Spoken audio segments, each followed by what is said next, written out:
इस वीडियो के प्रायोजक हैं Decent hospital and trauma centre, Buddha Vihar, पाटे, तारामंडल, SBI जोनल ऑफिस के सामने, गोरखपुर।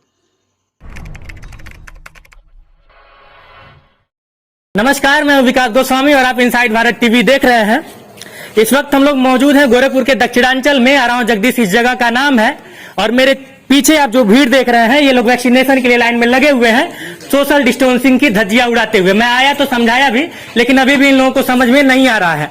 बहरहाल यहाँ पे मैं सोशल डिस्टेंसिंग की धज्जियां दिखाने नहीं आया था, मैं दिखाने ये आया था कि पिछले कई दिनों से सोशल मीडिया पे एक हैशटैग ट्रेंड कर रहा है और उस हैशटैग का नाम है जनता बेहाल _ उरुआ मांगे कोविड अस्पताल।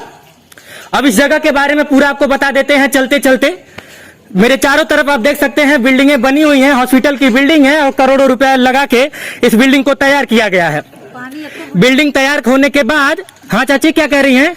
तो पानी का कोई साधन दिख नहीं रहा है। अच्छा, पानी का साधन नहीं दिख रहा है। चलिए, और उसके साथ साथ ये जगह दिखाने का मेरा मंतव्य, मेरा मकसद सिर्फ इतना सा है कि इतना बड़ा बिल्डिंग खड़ा करने के बाद इतने एरिया में लगभग कई करोड़ रुपए इस बिल्डिंग को बनाने में, अस्पताल को बनाने में खर्च हुए हैं।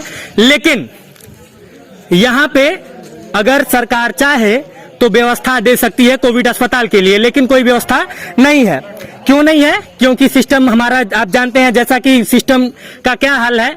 तमाम चीजें मौजूद होने के साथ साथ न डॉक्टरों की यहाँ पे सुविधा है और ना ही यहाँ पे कोविड अस्पताल बनाने की कोई कवायद अभी तक चली है। सरकार, शासन, प्रशासन जहाँ पे अस्पताल है, जहाँ पे ऑलरेडी सारी चीजें चल रही है, वहाँ पे तो सुविधा मुहैया नहीं करवा पा रही है। बहरहाल यहाँ पे 45+ वालों का वैक्सीनेशन चालू है।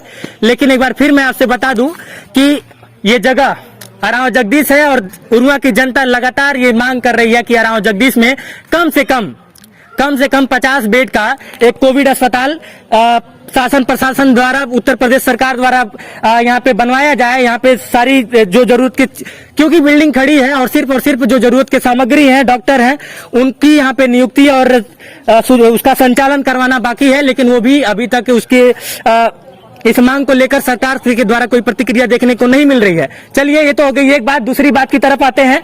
आज के डेट में यदि आप सरकार सिस्टम से सवाल पूछते हैं तो आप देशद्रोही कहलाएंगे या फिर आप कानून तोड़ने वाले अपराधी कहलाएंगे।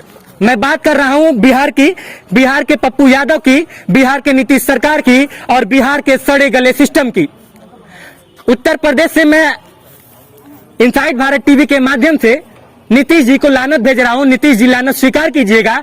लानत आप इसलिए स्वीकार कीजिएगा क्योंकि जिस वक्त में, जिस दौर में आपका सिस्टम, आपका एम्बुलेंस बालू ढो रहा था, उस दौर में राजीव प्रताप रूडी आपके सहयोगी पार्टी के नेता हैं। राजीव प्रताप रूडी का एम्बुलेंस जब बालू ढो रहा था, उस वक्त पप्पू यादव सड़कों पे दौड़ के जनता के लिए दौड़ रहे थे। अपने पैसों से जनता का इलाज करवा रहे थे, अपने पैसों से जनता के लिए सुविधा मुहैया करवा रहे थे।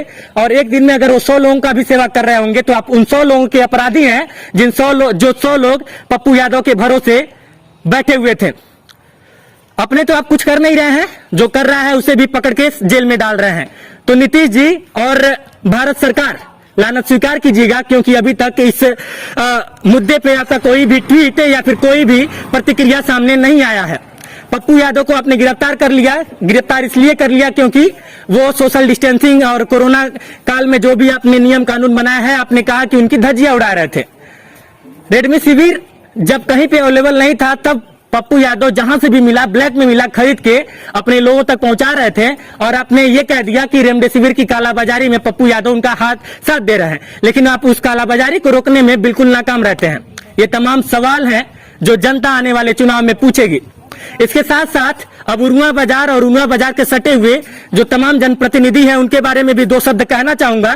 और वो 2 शब्द ये हैं कि जब चुनाव से पहले, जब भी पिछले साल भी ये आपदा आई थी, उस वक्त तमाम युवा नेता, जुझारू, संघर्षशील और कर्मशील नेता लगातार गांव में जा रहे थे और जो जरूरतमंद लोग थे उनके लिए राशन पानी की व्यवस्था कर रहे थे, मुहैया करवा रहे थे। लेकिन अब चुनाव हो चुका है, चुनाव का रिजल्ट आ चुका है। प्रधान पद के प्रत्याशी ऑलरेडी प्रधान बन चुके हैं, जिला पंचायत पद के प्रत्याशी ऑलरेडी जिला पंचायत सदस्य बन चुके हैं। तो अब उनसे मतलब खत्म हो गया है, अपने घरों में कुंडी लगा के बैठ गए हैं। ये तमाम चीजें कहीं ना कहीं ये दर्शाती हैं कि इस देश में नेताओं के लिए सत्ता और कुर्सी से ज्यादा कोई भी चीज नहीं महत्व रखता है।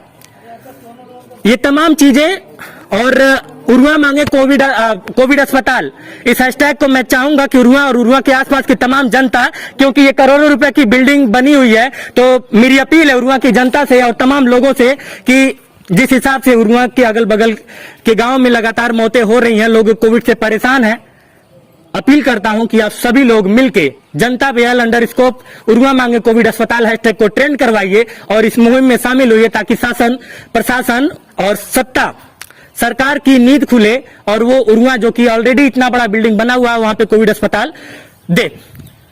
माइक लिए आप सभी से और उसके साथ साथ भारत सरकार से, उत्तर प्रदेश सरकार से निवेदन करता हुआ कैमरे के सामने वाला व्यक्ति विकास गोस्वामी, कैमरे के उस पार से मेरा सहयोग कर रहे हैं मनीष और आप इनसाइड भारत टीवी देख रहे हैं।